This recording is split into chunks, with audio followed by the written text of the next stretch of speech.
Rangnick datang, siapa yang ketendang? Nah, gue sempat memberikan judul perumpamaan begitu karena Rangnick bukan pelatih kaleng-kaleng dan dia nggak mau diatur oleh bintang. Nah, gue pikir siapa yang akan ketendang bisa jadi pemain salah satu pemain bintang. Tapi sebagai fans berat Liverpool, gue mau nanya kepada Panji, salah ya? Betul MU, gue sama Liverpool. Namanya juga coba. Ji, Ya. sejak lu lihat Rangnick datang ke Crystal Palace, Norwich pertandingan di Premier League aja ya, kemudian terakhir lawan Newcastle, Ya, seri pemain yang bikin lu geleng-geleng kepala nggak bisa lu harapin di era Rangnick siapa Ji? Salah satu nama yang paling gua sorot tuh sebenarnya namanya Rashford sih. Terlepas dari banyak Rambutnya nama. pirang nggak? Ya itu juga. Maksudnya ini pemain ya mungkin orang bilang ya jangan lo serang personal orang ya, cuman ketika lo pemain udah banyak activity di luar, lo banyak aktif kegiatan kemanusiaan, oke sih, yayasannya kemudian terus juga kelihatannya juga lebih banyak main di digitalnya juga lumayan aktif, tapi nggak seiring sama performanya dia, itu menurut gua ini pemain layak menjadi sorotan sama pelatih maupun manajemen. Ini layak jangan sih jadi pemain utama, layak nggak sih ini orang mendapat perpanjangan kontrak lagi, karena kita tahu waktu dia dapat kontrak panjang di eranya Mourinho nggak salah ya, apa eranya Ole ya? Eranya Mourinho?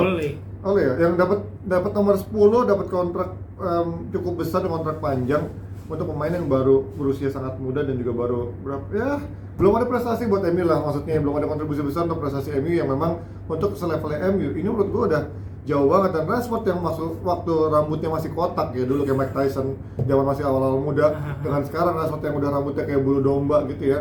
Ini jahat banget. Menurut gue udah jauh banget gitu, karena attitude-nya, gesturnya, determinasi dia, gue nggak meragukan skillnya ya, ketika dia counter dia punya kecepatan, punya skill. Cuman berapa persentase dia ngegolin dari berapa chance yang ada, momentum yang ada, sama dia yang buang bola banyak, hilang bola banyak dan berakhir kepada momentum serangan balik. Dan dia nggak bantu nyerang, nggak bantu cepet bertahan ketika kehilangan bola. Ini yang bikin gue kecewa banget sama Rashford. Nomor punggung 10, gaji gede, terus juga banyak aktiviti di luar, tapi nggak seiring sama performanya. Ekspektasi lu ketinggian? Enggak, tapi yang gua kesel, manajemen memberikan apresiasi yang terlalu tinggi untuk pemain yang menurut gua belum memberikan kontribusi yang selayaknya diberikan. Kalau gua mundur waktu Ronaldo datang, emang lu pikir siapa yang tersingkir di lini depan? Greenwood, Sancho, Rashford.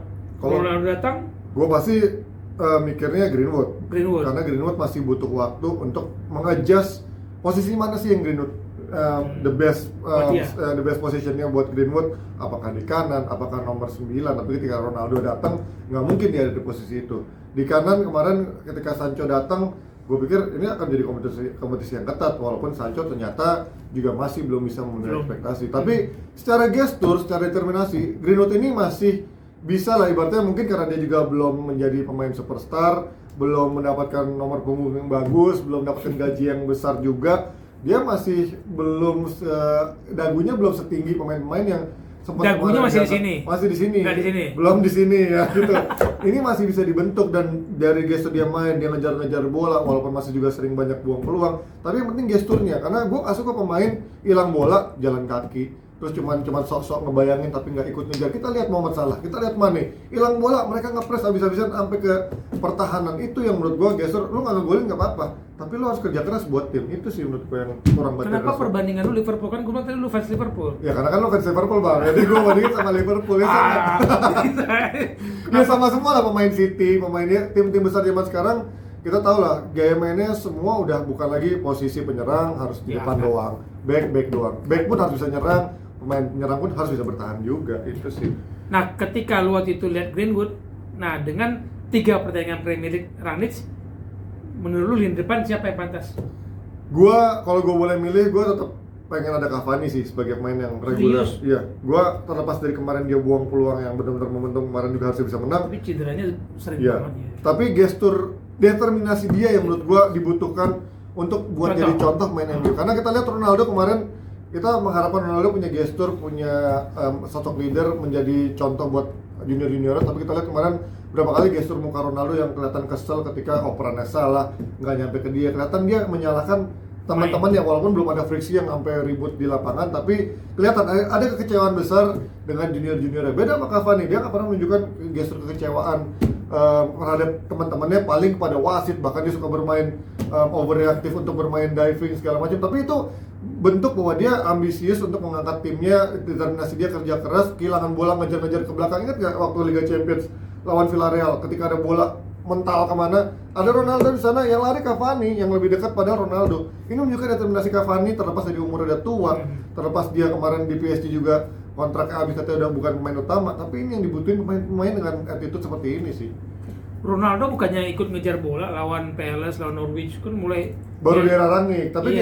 di era maksud gua dia bahkan di era Ole pun Cavani udah menunjukkan itu. Ronaldo kan Baru ngambil hati Rangnick. baru mulai mencoba adaptasi, tapi gua tetap apresiasi dengan pemain setua Ronaldo, dia masih mau beradaptasi dengan pelatih baru, terlepas dari mungkin ini ya mungkin dia rasakan lo ngadepin banyak pemain millennials, pemain yang memang anak-anak lebih banyak ramein sosmed daripada fungsi di lapangan. Ini beda sama di Madrid, beda sama Juventus pun pada akhirnya dia udah mulai merasakan betapa susahnya Juventus yang dulunya biasa auto juara, kemarin nggak juara gitu kan. Nah, kalau di kita mengawang-awang nih. Ya. Dulu kan sempat gue nanya siapa yang lu ingin pertahankan, lu buang. Nah, 3 pertandingan Premier League dengan hasil 2 kali menang sekali seri, yang lu mau out bulan Januari siapa? Ya pasti Martial. Ini pemain memang udah menyatakan, moga-moga ada yang mau ya. menyatakan itu kan permasalahannya udah menyatakan cabut, menyatakan main pergi. Maksudnya siapa yang mau lu gitu? Nggak usah lu nyatain pergi, mendingan lu cari peminatnya dulu, baru lu bilang mau pergi. Karena kalau lu nggak ada yang minat, ujung-ujungnya cuma gaji buta, kontrak sampai habis doang, lu nggak ada kontribusi, dikasih Potong gaji aja lu. Nah, mana mungkin kan kontraknya nggak ada. Kalau dia mau kayak fair-fairan kayak dulu Michael Owen yang banyak cedera, ujung-ujungnya base kontraknya gajinya based on penampilan gitu. Iya, based on penampilan. Dibayar per penampilan. Itu oke lah. Ini kan dia nggak main tetap dibayar. Sekali main jalan kaki. Ini bukan jalan kaki, main bola. Kalau punya banyak duit, Nah, iya. Kalau gue boleh pilih Martial. Kalau Lingard udah pasti udahlah nih. mendingan di luar kan dia. Iya, ini biarlah pemain ini bisa bersinar di luar lain. Mungkin Martial bisa bersinar di Serie A karena tipikal mainnya yang dia dikasih bola baru lari, mungkin di Serie A bisa keep up dengan permainan Martial. Terus siapa lagi ya di gelandang ya pasti Matic tahun depan menurut gua udah harus ada penggantinya sih, karena Matic terlepas dari masih pinter mainnya, kecepatan dia dan juga udah mulai banyak blundernya, udah nggak layak untuk main di level MU sebagai tim utama. Pogba lo nggak nyebut.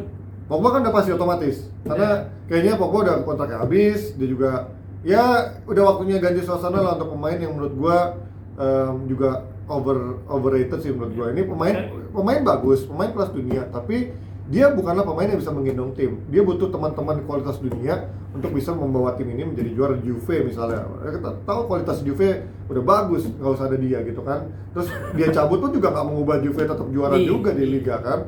Perancis, oke lah Perancis, tapi kita tahu di depannya siapa, ada Mbappe, ada Griezmann lagi bagus-bagusnya, ada enggak di PSG kan. Kalau di timnas Perancis Piala Dunia udah komplit, ada Conte menurut gua kalau di gelandangnya nggak ada Conte mungkin beda di Prancis kemarin. Teman gua ada yang bilang gini, Pogba itu toksik. Iya, bisa jadi. kelamaan dan mempengaruhi para pemain muda di MU. Ya itulah yang menurut gua, ya sebenarnya kemarin juga ada banyak beredar video dia ternyata punya sosok leader yang kelihatannya di ruang ganti bisa vokal, bisa ngasih motivasi, tapi kan kita nggak ada yang tahu sebenarnya gimana setoksik apa sih pemain-pemain yang ada di MU ini. Cuman itu gue selalu percaya, itu konten kan? Gue selalu percaya sama apa yang dibilang sama Jose Mourinho. Terlepas dari Jose Mourinho udah bukan lagi pelatih sebagaimana mestinya di era dia, tapi era Mourinho dulu dia bisa membangkitkan pemain-pemain yang tadinya juga kualitasnya biasa aja, terlepas dia juga belanja mulu ya. Tapi kalau ngomongin Inter gitu, siapa pemain kelas dunia yang ada di Inter yang waktu dia pegang? Nggak mungkin hanya segelintir. Snyder bukanlah pemain kelas dunia di era dibuang dari Real Madrid. Kalau dia kelas dunia, nggak mungkin Real Madrid buang dia jadi ke Inter gitu. Kemudian pemain-pemain kayak Diego Milito yang dari Genoa, terus jadi Thiago Motta juga dari Genoa. Cambiaso juga pemain muda yang dulu dibuang dari Real Madrid, di Inter baru bisa menjadi pemain yang menuju kelas dunia. Artinya dia bisa meramu pemain-pemain ini. Ketika dia ke MU, ngadepin pemain-pemain yang katanya punya kualitas bintang, ada Pogba di sana, kemudian kemarin sempat ada eranya Lukaku, dari Zlatan pindah ke Lukaku, kan dia bilang menjadi peringkat 2 bersama MU, menjadi satu penorehan karir terbaik dia selama dia melatih di sepanjang karirnya. Artinya ada yang salah sama skuad MU, ada yang salah sama attitude atau determinasi pemain MU. Karena ketika Mourinho udah meraih treble sama Inter, meraih juara sama Porto, meraih juara Liga sama Madrid, artinya ketika dia bilang Chelsea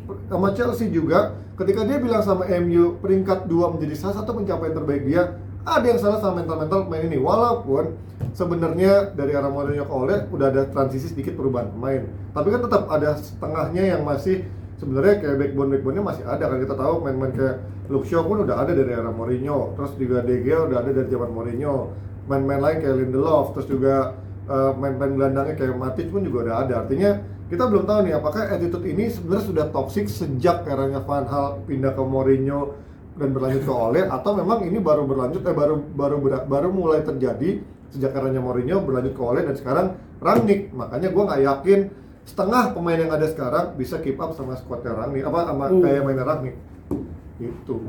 Berarti cuci gudang nih? Pelan-pelan, karena nggak mungkin dengan pandemi gini kan. Ya kecuali kalau dia bisa jual pemain dengan mahal, kan pasti kita tahu Rangnick terkenal dengan pelatih yang dulu di RB Leipzig. Main-mainnya murah, dicari dengan algoritma yang kayak kita nonton filmnya Fastball itu, dicari dengan algoritma statistik bagus, cocok apa enggak, dicocokin dan hasilnya bisa dijual lagi tuh pemain, dipoles dengan harga mahal. Nah, apakah MU bisa seperti itu? Itu yang gua agak ragukan juga sebenarnya soal Rangnick, karena Rangnick belum pernah melatih tim besar, belum pernah beda karakter MU-nya ya. Pressure-nya nggak pernah mendapatkan tekanan kayak MU, pemain semuanya di pressure, harus jadi pemain bintang. Sementara ini kita lihat setahun ke depan apakah Rangnick bisa ngebawa itu sih. Terakhir, ekspektasi lu peringkat berapa MU bersama Rangnick? Nggak muluk-muluk, gue sih tetap menurut gue 4 besar itu udah harga mati terutama. Cuman kalau boleh berandai-andai, namanya sistem turnamen minimal ada satu lah yang bisa dibawa. Either itu piala apa sih? Lagi dia yang udah ada tuh Carabao ya? Apa FA ya? Carabao. Pokoknya satu udah tersingkir kan? Iya, Carabao. Pokoknya satu piala domestik atau ya mimpi berdasarkan nama hoki Liga Champions. Tapi posisi klasemen lu maksimal 4. Maksimal menurut gue 4. Kan lo ngeliat City sama Liverpool, ya sorry, gue bukan fans kardus yang bilang MU pasti ngalahin City, yang ngalahin Liverpool, enggak. Konsisten lah ya. Gaya mainnya Pep, gaya mainnya Liverpool di bawah klub, sistem mereka udah jalan ini ya. Mungkin sistem mainnya nggak kayak Ferguson yang menurut gue era Ferguson tuh nggak ada sistemnya juga sebenarnya Pak. Jadi tapi ketika pemain-pemain bintang yang nggak ada, bayangin John O'Shea bisa main, West Brown bisa menggantikannya, terus juga pemain-pemain dulu semenjana kayak Rafael, Fabio bisa menggantikan lawan Arsenal, bisa menang. O'Shea ngegolin chip ke gawang Arsenal. Artinya sebenarnya ketika bukan soal sistem sih, ketika mau lu punya tim yang memang udah solid, punya disiplin, ya mau mainnya siapa aja harusnya tetap bisa keep up, nggak jomplang banget gitu. Nah sekarang kan di era MU yang sekarang jomplang banget, ketika main tim lapis kedua hancur, main tim pertama aja belum tentu menang, apalagi lapis kedua kan. Ya akhirnya menurut gua 4 besar udah paling masuk akal sih. Kita tunggu ya penampilan MU di sisa kompetisi bersama Rangnick. Sama yang gue pengen tahu sebenarnya siapa toxic awalnya dan di era siapa, kemudian MU itu kayak berubah di eranya Sir Alex dengan setelah itu kok ini bukan MU yang sama. Betul. Thank you Ji. Moga-moga harapannya terkabul. Liga Champions. Enggak, itu mah harapan, mimpi boleh lah. Hidup itu kalau nggak pakai harapan nggak hidup. Betul kan. Kayak kita berharap juara gitu kan boleh. Juara di mana guys? Juara di hati juara masing-masing. Piala Dunia maksudnya. Indonesia juara Piala Dunia. Udah bulu tangkis. Oh udah ya. Sepak bola. Sampai ketemu ya di pembahasan What With Best lainnya. Thank you. Bye.